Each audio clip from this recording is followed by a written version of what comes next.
All right, David. We finally got a signed copy of Macy's book from her meet and greet.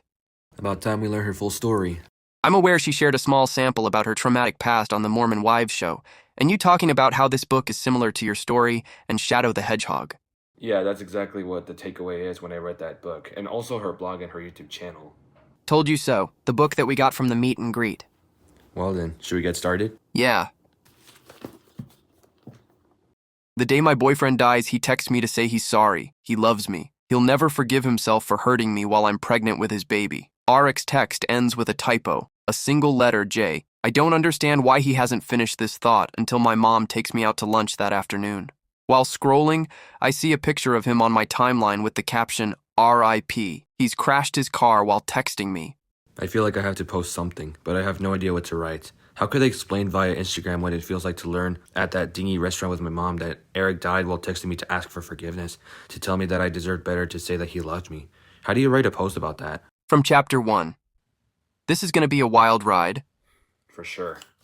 Let's see for ourselves. Mayci Neeley and the women of Mom Talk burst into the center of pop culture when Hulu's The Secret Lives of Mormon Wives took the world by storm. But the show barely scratched the surface of Macy's personal story. From becoming a mom at 20 to losing her son's father in a tragic car accident to going back to college as a single mother, she's given us only glimpses of the challenging things she's been through. Now finally, she's ready to tell us everything. Here in this part is where she basically talks about the main categories about her past.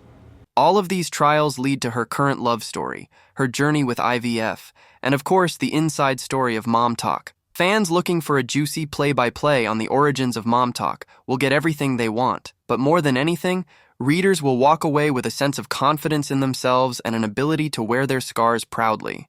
I mean, literally. I have my scars on too. Your bracelets and shoes. Oh, jeez. The cousins are coming back. Come on, Ted. We gotta head to the room. Okay. So in this book, we have 276 pages, as well as 70 chapters. 70 chapters, huh? Good, let's see what she has to say for us. There's a signed autograph. For Hudson, my saving grace. So here's mostly what we read in the back of the book. Well, except for this part here. Devastated, I said the cruelest things I could think of, that he wouldn't meet his baby unless it was in court, that he would never see me again, and that I would never forgive him. Do you think that reminds you of her? Damn. Yeah, it really does. But like I said, she basically reminds me of my story, and even maybe Shadow the Hedgehog too. When you're 14 weeks pregnant and your boyfriend dies, people say a lot of things. You'll meet someone else, you're still young, you'll have plenty of time to find a father for your baby. You don't look that sad in the pictures you post on Instagram. God has a plan for you. I've known all along that God has a plan for everyone, but I just don't know why mine is so shitty. To me, it seems like the people are invalidating Macy's experience, relating to the raw anguish of losing her friend Arek. Despite feeling misunderstood and thought about ending it all due to the extreme depression she was going through, she wanted to tell her old self that things will be okay. I want to tell her that she'll fall in love again in a big, beautiful, dramatic way, that she'll learn to live her life without fear of judgment, and that the trauma she's experienced won't define her.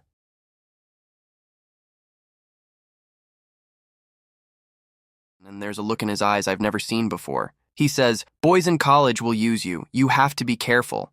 Cole, I tell him, I'm going to be fine, but he wants me again to be good. He seems uneasy. There's a breeze and he's staring at me.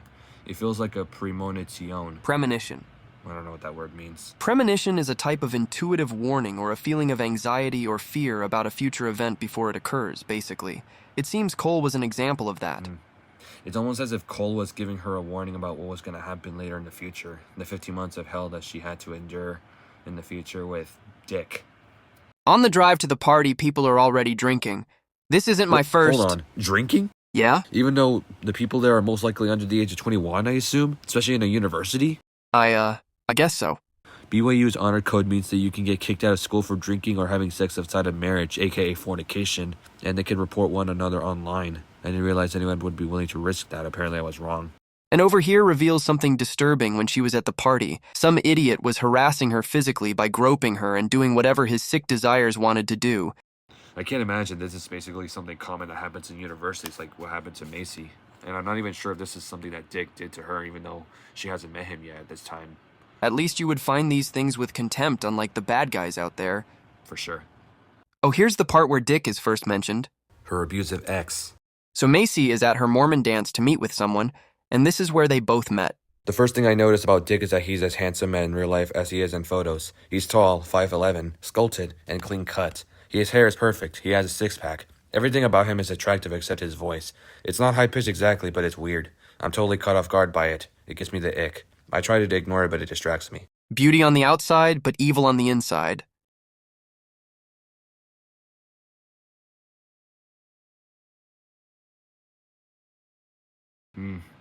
He loves bombed me. And then she swooned, and then they got back together. And it became a pattern, it seems. He does something crazy. He breaks up, or she breaks up with him. He says and does nice things. In other words, love bombing. And then they get back. Again and again and again. I'm seeing red flags from this guy Dick. She's stuck in his control. Basically, this is what's the problem with Mayci and Dick. Whenever they basically have some sort of conflict, Dick basically loves bomb her to try to win her back, and she accepts it every time, which is extremely problematic. Looks like her body, or perhaps her gut is telling her warnings too. Just send me one pic. What? Oh my. What is... Oh! I don't even know we can even read all of this out loud.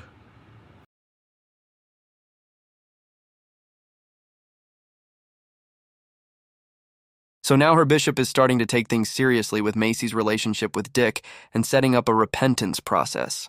And the bishop also attempts to take her endorsement away for BYU, but she now has a plan to get it back, which I honestly wonder. I remember when she was talking about her BYU scholarship in her blog, she was scared about losing it, especially when Dick tried to take it away from her by attempting to report her to the honor code because of her failure to comply with his demands. I guess the BYU scholarship was so important that despite all of this torture she endured, she thought it might be worth it. Yeah, it seems like it.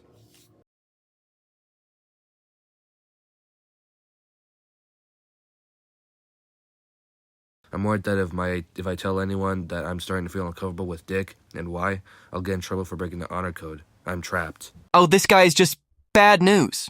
The nerve for Dick to try to build up evidence of Mayci committing wrongdoings and using those against her to make her comply with his stupid demands. Yeah, that's what it seems like, especially when I read at the blog. Basically, he's trying to commit extortion and blackmail just for the sake of him to, or for her to comply with his demands. And even she acknowledges that it's also hard for her to leave Dick behind, even though she feels the need to do so.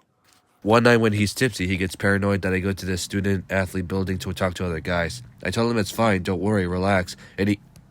Bro, seriously? Now he's physically harming her. Oh boy, I could come up with so many criminal charges that I can accuse of this guy. And even worse, he actually deleted all the pictures on her phone, especially what she said in her blog too. Bad news. Yeah, you're right, he is bad news. Definitely. And it says it right here before. Be a good girl or else, and that she has to shut her mouth.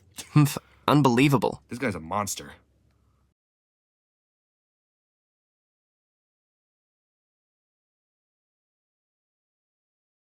So after reading both pages, he stoops at a lower level to manipulate Mayci, getting her to think all of this is Mayci's fault, and that, oh, you're the reason why I, this and that, this, that, and even going as far as to use a literal knife. See what you made me do, Mayci. Pathetic. Another night at his apartment, Dick says he's going to make us drinks. I don't watch him make mine. I remember him handing it to me, remember sipping it, and then... Oh, shit! Wait, another criminal act also happened?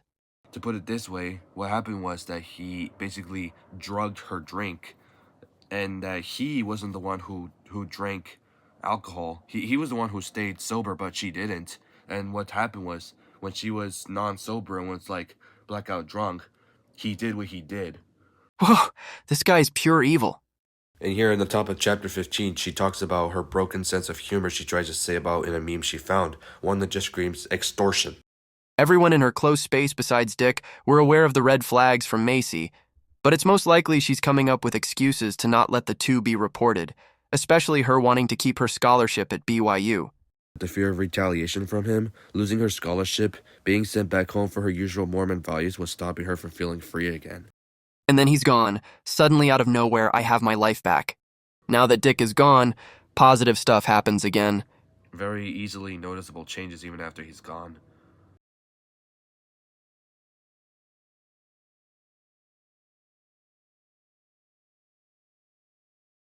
One morning when Arik and I are hungover at his apartment, I have a hazy flashback of sobbing the night before.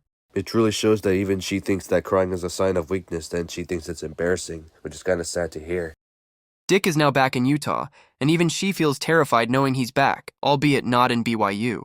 But despite all of that, it seems that both Mayci and Eric are actually having a greater time together after, that abusive relationship from a few months ago at that time. She's free from Dick now. She is at least better off with Arik, especially with the parents genuinely wanting the best for the two.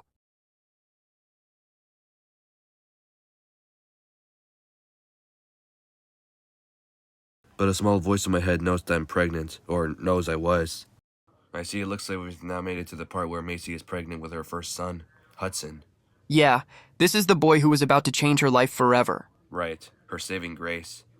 By the way, it's starting to get a little dark here. I'm gonna turn on the light. That's better.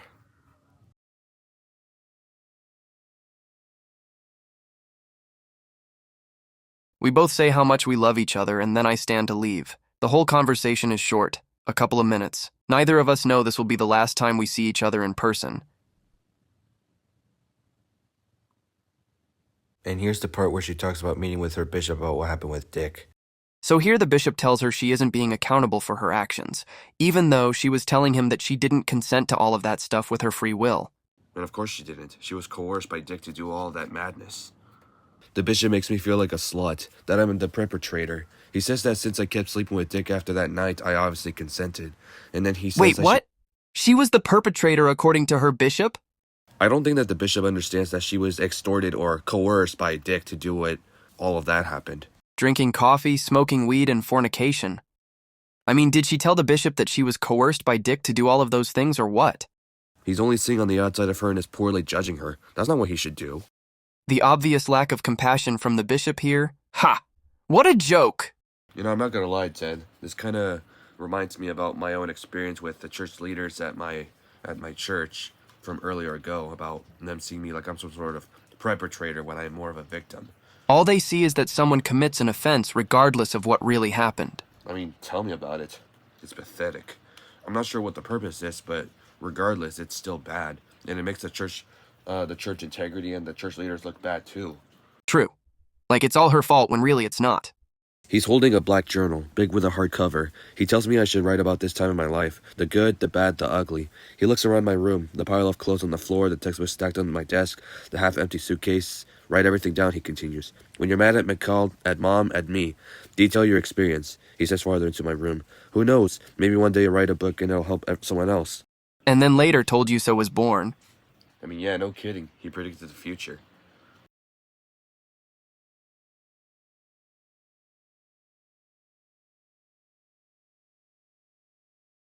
Put me through this. The text ends on the letter J. It's unfinished. That's the very last text that Eric sent. And then here in the next chapter it talks about her being with her mom at the restaurant before. Oh, man. That's when Arik is confirmed to be dead. Yep. I'm thinking about him when I see a picture of him and a cousin. The caption reads, R.I.P. Eric Man.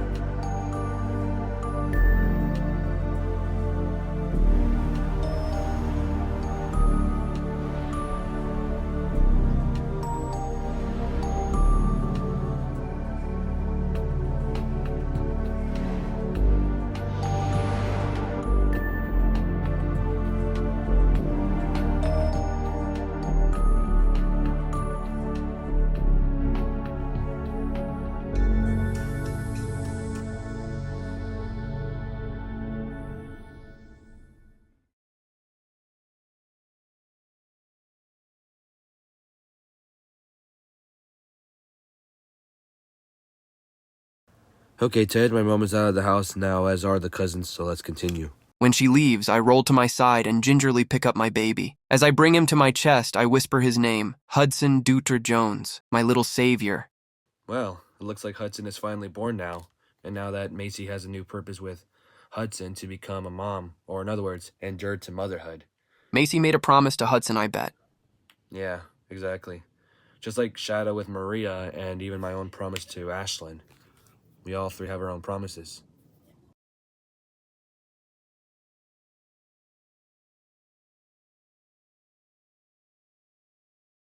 When she comes back out to the car, she's excited about a bonfire happening at a guy named Jacob's house. Jacob? That's her current husband. He was the one we spoke to at the meet and greet during Macy's photo op. Yeah. What are you guys doing over there? Are you reading a book? Ava? Oh, hey, Ava, what's up? I hear you and someone talking to yourselves, and I want to know what's up. We're currently reading a book called Told You So by Mayci Neeley that we got from the meet and greet a few days ago. Really? Yeah. Well, actually, it was on November 5th, but yes. We started to read the book since it discusses a story very similar to David's personal trauma, and how it shares the same issues that Shadow the Hedgehog went through. Oh, wow, that's tough. What have you read so far? It's kind of a long story, but well, let's just finish the book for now, and then I'll explain to you after we finish.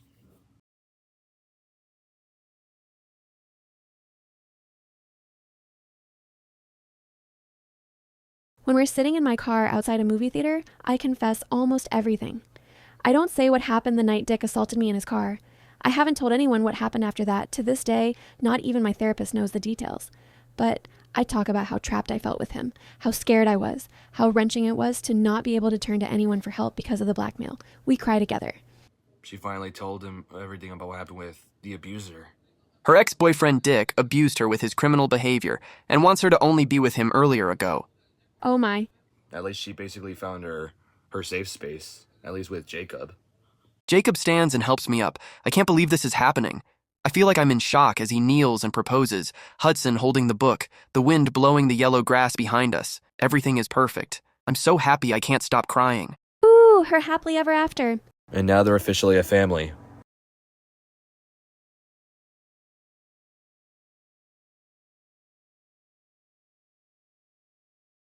Maybe I think I should share my story. I don't want to become an influencer. I don't even have 2,000 followers on Instagram, but I want to help people who are facing the same challenges I faced. I want that little black diary my dad gave me to become something. I don't know what I'm doing with my life, but thinking about starting a blog makes me feel a little less lost. Drafting the beginning of the blog is thrilling. My family doesn't know most of what happened with Dick, and at first, I think about omitting it entirely. But I was such a goody two-shoes before I met him. My story wouldn't make sense for readers if I don't explain how he changed me. I have to put it all out there. I hope that maybe it can help someone else who's going through an abusive relationship. By the way, Ava, I actually read the same blog that she put it right here at MacyJ.com, where she talks about basically all the stuff that happened back in her past, too. Just like in the book as well. So she made a website to essentially advocate for other women who are going through a similar situation as her. That's pretty brave. Exactly. And this is the part where she's now sharing her story. Over the course of 6 months, my following grows from 2,000 to 10,000. People start to post about my writing. They comment saying other people need to read my story. I get hundreds of DMs from women who say my story helped them. It's overwhelming. But simultaneously, it makes me feel like I've found my purpose. I start to understand that the hardships I've suffered have put me in a place where I can help others. Almost all the feedback I get is positive. But one Sunday, a couple of weeks after my first blog post goes up, I get a DM from Dick's sister, the one I called when he ran after me with scissors and I had to hide in that hockey boy's closet. Oh, that can't be good.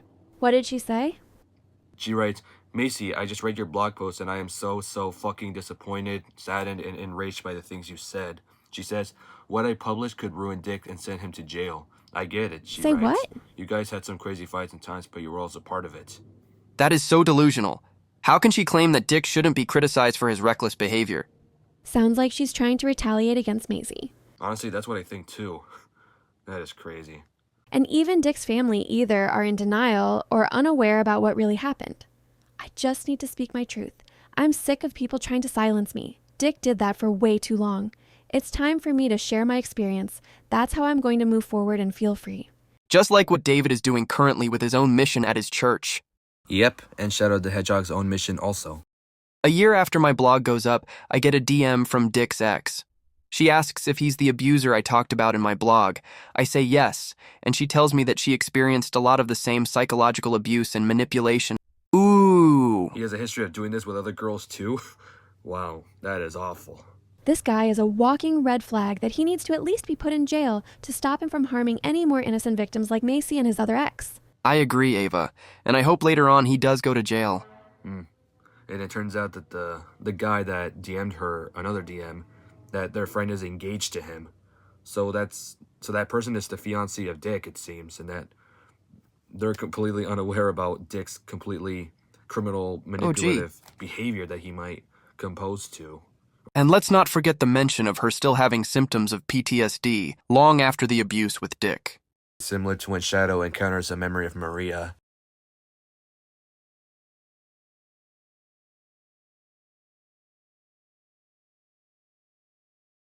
I didn't have postpartum anxiety after Hudson. I was just so relieved to have him by my side, to get to love him, to know God was done testing me. But with Harlow, it's harder. When my parents leave Utah after her birth, I lose it. I start crying and can't stop.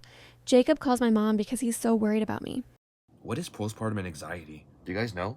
I wouldn't Since we're think planes, so. I'd say nope.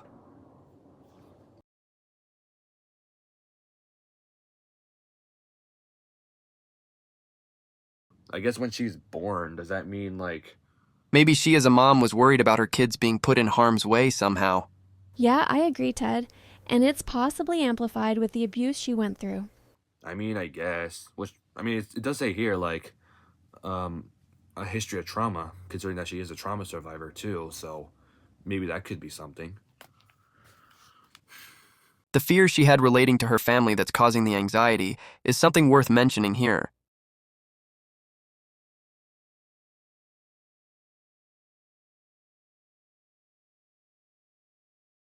While we're working on getting baby mama off the ground, I decide to go back to therapy, EMDR this time, because I've heard it can help people heal from trauma and because I've continued to struggle with my mental health, especially after leaving my job at Goldman. I'm sitting on my porch in Utah when my manager texts me to say that a reality show about mom talk is happening. The reality show. That means that it's the secret lives of Mormon wives that they were currently filming as of right now. Looks like Mom Talk has become a TV show for people to watch. A couple days after my first appointment in Orange County, I take Harlow with me to pick up Thai takeout. She's wiggly, and I'm exhausted and stressed from thinking about beginning the IVF process again. While I wait for our food, I feel someone is looking at me. Oh my god. What? What is it? Dude, this is the part where Maisie actually met with Dick once again in the Thay restaurant back in 2022. Oh boy. Look, I have the YouTube video that kind of discusses a little more details about what really happened.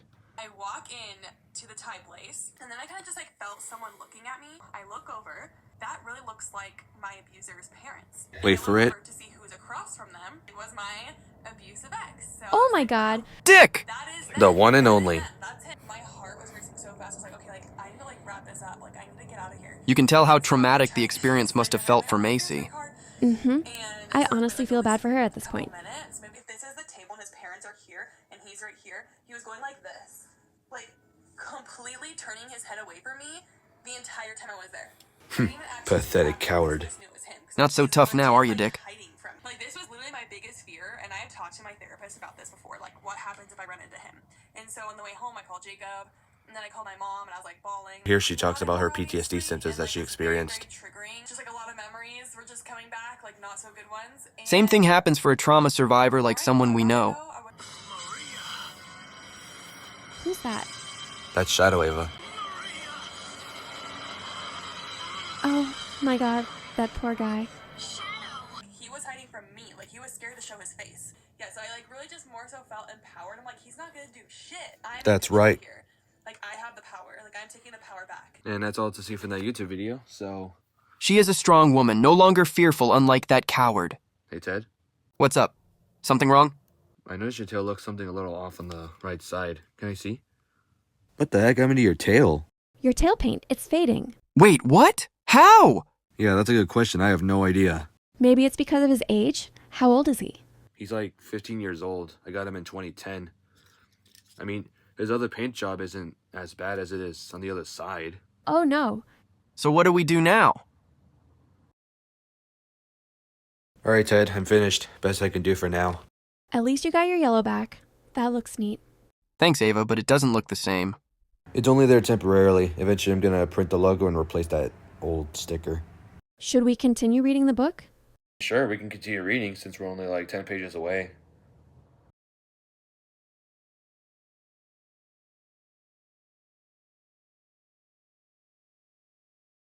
This is the book I needed 10 years ago when I was at my lowest. Things will get better. I promise. Man, we've reached the end. Well, that's it. This is Told You So by Mayci Neeley. I'm not gonna lie, that was a very genuine memoir she published about her traumatic past. This actually really was a good book. Would you agree, Ava? Yeah. I like hearing similar experiences about people showing resilience from significant trauma like yours. You know, come to think of it, I honestly wonder, like, I've had so many questions even before the meet and greet that I've wanted to ask her, but never had the chance because they only prefer business efficiency rather than genuine human connection, at least based on my experience. I saw how disappointing it must have felt. The event only prioritizing a direct, clear-cut, rigid rule set that proved any human connection with trauma survivors to be futile. I guess that's how meet and greets usually are, according to the guidelines on the ticket. I guess so too, but then again. What's up there? Oh, there's a plane I ordered from eBay. A new eBay plane? Yeah.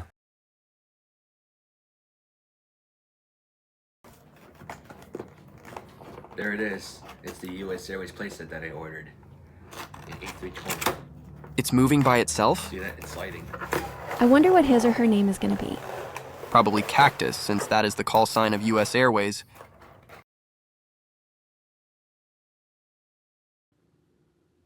Hi. Hi. Hello? Hey there. Who are you guys? The name is Ted. This is Ava. Hey, buddy. He's right. I'm Ava. I'm one of the 757 twins, Ava and Eve. Okay, hi Ava, hi Ted.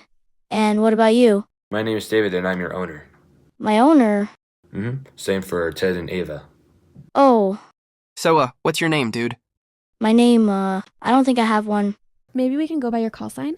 Cactus? You're an A320, right? I think so. Because I think I got a better name for you. What are you looking up on your phone, David? Do you remember US Airways Flight 1549? I'm familiar with how the flight ended up. Same here.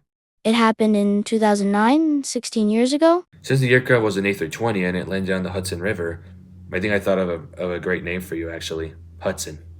Hudson, like the river? Wait, could it be? The same name for Macy's son, Hudson Neeley, or Hudson Dutre Jones. Wow, ha ha ha, kind of a coincidence, I guess. I like that pretty lady. Who's she? Mayci Neeley is a trauma Go ahead. She is a trauma survivor who has overcome a lot in her life. She is a resilient woman who went through an abusive relationship with Dick, lost her best friend Arik in a car crash, and became a single mom at 20. Oh my goodness. I know that can be overwhelming, and perhaps you might not understand it like us, and that's okay. To put it this way, this book is to help others who went through a similar human experience like Mayci and even David. Oh, so are they like superheroes or something? Like they help other people from evil? I mean, Maybe. Haha. that's one way to put it. But David is valid, like there's so many questions in my mind. Like, what is her life like as a social media influencer? Does she still get triggered when she sees a mention of Dick? Was the book unintentionally a plan to seek revenge against him? Those are some good questions, Ted. I wish we could ask her those. We may never know. But in the end, Mayci Neeley overcame her profound grief of losing Arik and is known as a resilient trauma survivor. And her enduring an abusive relationship with her ex. She sure did. So what are we going to do next? Well, not that I'm finished with this book. I mean, honestly, I don't know. We can introduce Hudson to the fleet and talk about what we do. After you save the book for maybe later. I might consider putting it in a bookshelf and keeping it for later use, I guess. Maybe I can meet some new friends here today. Sure. And if you want, we can talk about how David became like Mayci Neeley and Shadow the Hedgehog, overcoming the traumatic experiences in his life, and how he lives his life currently with us. Yeah, I would like that. You want to hear the story? Yeah. Very well then. Allow me to store the book away.